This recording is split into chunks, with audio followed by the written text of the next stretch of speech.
Tulang ito ay inaalay ko sa mga taong humaharap sa mga problema, sa mga taong nabibigatan at nahihirapan, ngunit patuloy sa pagsusumikap para sa pamilya, para makapagtapos ng pag-aaral at maabot ang mga pangarap.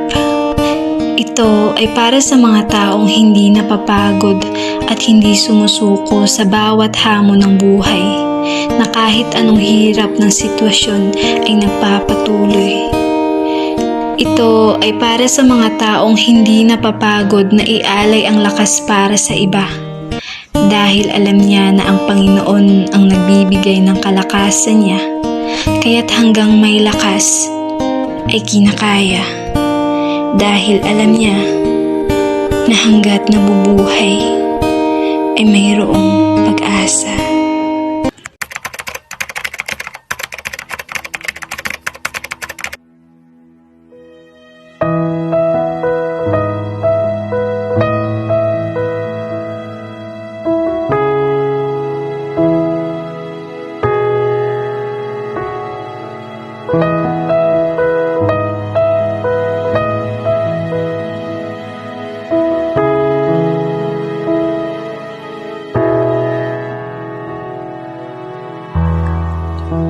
Panibagong araw na naman.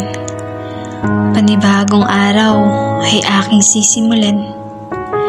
Sisimulan sa pagising sa kama at kasabay nito'y sakit ng katawan ang nadadama, na yung hindi sapat ang isang gabi sa pagpapahinga.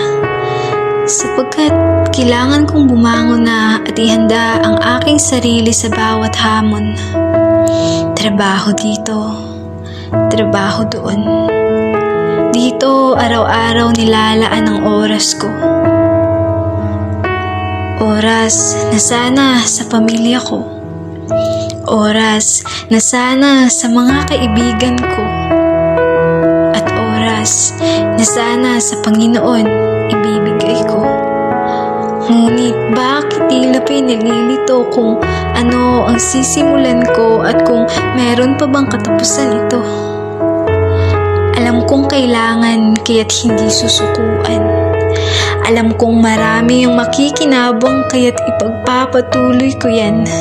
Alam kong ako ang inaasahan kaya't lalaban. Iyan ang palaging rason ko kung bakit pinapatuloy pa rin ito.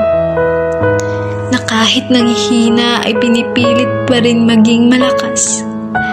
Na kahit nahihirapan ay pinipilit na maging magaan ang mga bagay na akin nabibigatan.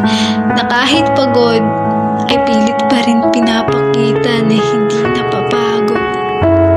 Alam kong hanggat nabubuhay ay mararanasan ko ang ganitong buhay, kaya't hanggang kaya ay kakayanin ko pa. Pagod, pero hindi susuko. Ito ang katagang paulit-ulit kong binibigkas sa tuwing ako'y napapagod. Pagod, pero hindi susuko. Ito ang palaging nilalagay sa isip ko para maabot ang mga pangarap ko. Pagod, pero hindi susuko. Dahil alam ko na sa oras na nanghihina ako ay merong Panginoon na magbibigay sa akin ng lakas. Alam ko na nandito ako sa sitwasyong ito dahil alam ng Diyos na makakaya ko at malalapasan ko ito. Itong hamon sa buhay ko na alam kong kakayanin